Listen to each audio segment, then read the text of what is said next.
Hey guys, it's Suki here, and today we're playing more Garmy Sherlock, so let's get going. How's your day been? My day just started, so ta-da. Oh god, closet! And I just recently found out that there's 10 chapters, so I have no idea what crazy stuff we're gonna get into. The next day I head off to rehearsal as planned along with Sherlock, who's guarding me.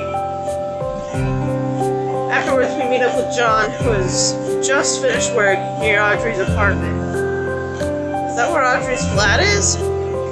John glides a sort of upscale apartment building of older, more traditional style and construction. Its design gives an air of dignity and refinement. In front of the entrance stands a young doorman in uniform. We're not just gonna ring the doorbell and tell her we came to have a chat, are we? I suppose that means you have a plan to break in and steal the box. Of course we're not gonna ring the doorbell. Just so we're clear, we are about to commit a crime here. It's not like we're breaking into her apartment to actually steal something of hers. We're just dropping by to take back something she stole herself. Still, if we're being realistic, this is going to be impossible. I heard that security at Audrey's flat is really tight. I see the fan, who supports Audrey, is a very jealous type, and he likes to show off. He's old, married, and is either a legal professional of some sort or a university professor. How do you do this? How do you know that? He's chosen a flat with a staffed entrance because he can pay the doorman to be on lookout in case his actress ends up bringing home other men. If she does, he'll find out about it. The flat has an ostentatious design that appeals to older people who like to flaunt their wealth. So he's rich, and he's the type of person to whom appearances are very important. He works someplace where it would be easy for him to drop by for a visit on his way home. If we think about what sort of jobs are located nearby, there's only a prosecutor's office and the university, and there you have it. Well, at least he explains it. Sherlock, let's focus on how exactly we're gonna get in. Suki, Audrey's not gonna be back for a while, is she? No, apparently she has dance lessons today. Just the person we need is walking toward us right now. You two wait there. With that, Sherlock walks up to a middle-aged man who is passing by. Well, hello there, Harry. I think we could have a talk for a second. Who are you? I feel like I've seen you somewhere before, but I'm not sure where. How do you know my name? My name is Hercule. I'm a detective. Why are you using Hercule? Of course, he would be. Your wife hired me to investigate the affair you're having. Okay. Watching this unfold from out of sight, John and I look at each other. John, what exactly does Sherlock think he's doing? Who knows? Whatever it isn't good. Joy! My wife hired a detective? That's insane. I'd never have an affair. Don't bother playing dumb, Harry. I have proof. And your unusual fetish as well. I highly doubt that your modest, proper, faithful wife would understand if she were to hear about all this. Ugh. But if you pay me a fair sum, I can just make sure all the evidence disappears. You scumbag! Don't worry, your wife's having an affair as well. You seem to be in charge of the household finances, but somehow she did manage to pay me my fee. I allowed her no discounts. Ugh. She really is an attractive woman, isn't she, Harry? I especially like that move she's got on her. Before we can stop him, or even shout a warning, this middle-aged man let loose a vicious right hook, which lands on Sherlock's face. Of course! Of course he gets punched! Sherlock staggers but manages to stay on his feet. The man hurls a vulgar insult at him, then walks off, his entire body shaking with anger. Sherlock! I wait for the man to leave and then rush over to Sherlock in panic. You're bleeding! What possessed you to go and do something like that all of a sudden? It's only a cut on the inside of my mouth. I did a good job of making sure that his punch landed so that I didn't break my nose or any teeth. Too bad. I hate to see such a handsome man get punched in the face like that. You seem to be enjoying this, don't you, John? As it is, not a day goes by that I don't want to hit you myself. So I feel good to see someone do it for me. Still, should you have really lied to him like that? Not at all. Not all of it was a lie. He's a stingy miser of a husband who harasses his wife, and the two of them really are both having affairs. It's probably better for both of them to end this marriage now. That's not what I'm talking about. If however you say Hercule's name, finds out that you threw his name out like that, he's not gonna like it. We'll cross that bridge when and if we come to it. Damn it, Sherlock! Now's not the time to be worrying about that. We've got to take care of your cut. Exactly, I'll be needing some first aid. Suki, let me put my arm around your shoulder. Huh? Both of you do as I say. John, you make sure to pay attention too. Alright. So what is it you want us to do? Oh my god. Several minutes later, the three of us approach the doorman standing outside Audrey's flat. Sherlock stands between John and I, his arms over our shoulders for support. Oh god, the doorman's eyes widen in shock when he notices Sherlock, who pretends to be barely able to walk, his face badly damaged from the punch. My name is Inspector Oh god. Really? You were lying that much? Jesus. My name is Inspector Lestrade from Scotland Yard. I'd like to get this couple to safety. They were just mugged by someone on the street. With a very serious look, John... No. John presents Inspector Lestrade's ID. If possible, I'd like to give this man first aid in your building's lobby. I knew that Sherlock's acting skill could rival any professional, but I guess John has some experience too. He's good. Jesus. Maybe that's because he's always helping out Sherlock. Yeah. I apologize, Inspector, but I'm afraid this is a private residence. That's why I'm asking you to please let us in, just until help can arrive. I think my ribs are broken. What are you going to do? I can't believe this happened to you all because you tried to protect me. Never in my wildest dreams did I expect my acting experience to come in useful at a time like this. They're obviously injured, and they've both been through an incredible shock. You're telling me I should just lay them down on the street and try to treat their wounds like that? Ah, I see, alright. As long as you stay in the lobby, please stay away from the residents themselves. They're through the door. It locks automatically, so you can't get in anyway. But just be forewarned. I can't thank you enough. Those guys might come back for us. Make sure you keep a close lookout for them. Slipping past the confused doorman, we enter the lobby of the building. Oh my god.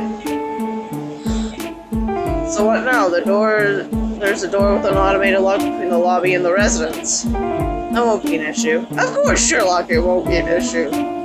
As soon as we say that, Sherlock walks up to the number pad beside the door. This is one of those doors that have a device that senses if you got a key, then it opens automatically. It can also be opened by having a resident press the unlock button in the keypad inside their room. Sherlock quickly enters the number of one of the rooms keypad into the LCD screen. Sherlock, whose room is that? I don't know, but it's a quarter room on the top floor, so there's a good chance it belongs to an affluent elderly couple. There's a camera so the people we're calling can see us then? Before long we hear someone answer through the speaker. Yes, who is it? Dear Lord, Sherlock, what is your plan? I apologize for the intrusion. We live on the third floor. I'm afraid that we've just been mugged, and they took our bag along with our key. Sherlock looks at the camera and rubs his cheek where he got punched, grimacing as if in pain. Oh dear, that's terrible. Are you alright? Have you called the police? Yes, both she and I are alright. We've called the police right away, and they've come to help us. Hello, I'm Inspector Lestrade of Scotland Yard. Without a moment delay, John holds up the ID to the camera. go up to this man's room and collect some information regarding the incident, so I'd appreciate it if you could open the door here in the lobby for us. Yes, of course. In that case, I'd be happy to let you in. Oh my god. The old woman now speaks in a very kind, sympathetic tone, and she agrees to help us. There's a beeping sound with the door, and with that, the door opens. Sorry that all that happened to you. Take care of yourself, dear. I will. Thank you so much. Appreciate your help, madam. When I see how the two of them managed to get us past the locked door, I can't help but be impressed. But more than that, I'm exasperated that they would actually do what they did. Those two can play off each other perfectly. I wonder if they do this kind of thing all the time. They do. They do. We all know Sherlock and John do this all the time. Georgia, you really came in handy, huh? Yeah, it had more use than Lestrade himself. Oh, dang. Thought that Inspector Lestrade came by late last night to pick it up, didn't he? I was done with this phone, so I gave that back to him, but I figured I could still use the ID, so when he said it had disappeared, I pretended not to know anything about it. So that's why his face looked so pale when he left. In any event, he'll be back again tonight. I can just slip it into his pocket or something, and everything will be okay. Poor Inspector Lestrade. So this is Audrey's apartment. Yeah, I'm sure of it. Do you really plan on sneaking in? Of course I do. Why do you think I came all this way and even went so far as to allow myself to get punched? Audrey may have the box that Sarah left for me, but that doesn't change the fact that breaking into someone's apartment is a crime. I understand how you feel, Suki, but you might as well save your breath. No one can stop Sherlock when he gets like this. Not even the Queen herself. Not even the Queen herself? That's right, not even the Queen herself. But they even have a doorman guarding the entrance to the building. It can't possibly be easy to break into one of these rooms. It won't be a problem. In fact, the door is about to open right now. Oh my god. Sherlock presses some buttons on the electronic keypad with one hand as he says this, and suddenly... Oh god. Oh god. There's a little beep and the door unlocks. What did you do? You used a very old trick. Everything about this building is an old style, including the lock mechanism. This would have been a lot more troublesome if the apartment used more modern forms of identity recognition. Just besides the security at the entrance and in the lobby, it was ridiculously tight. So I suppose they just phoned it in when it came to actual locks on the apartments. Still, it's a better lock than we have over at 221B, at least. You can say that again. Sherlock, I'm impressed that you know so much about this stuff, considering you aren't even aware that the sun is in the center of the solar system. Just admit it, when it comes to solving cases, my knowledge is extensive. Now then, John, I know you want me to stand guard out of the hallway, right? I'll let you know if there's any trouble headed your way. Alright then, follow me, Suki.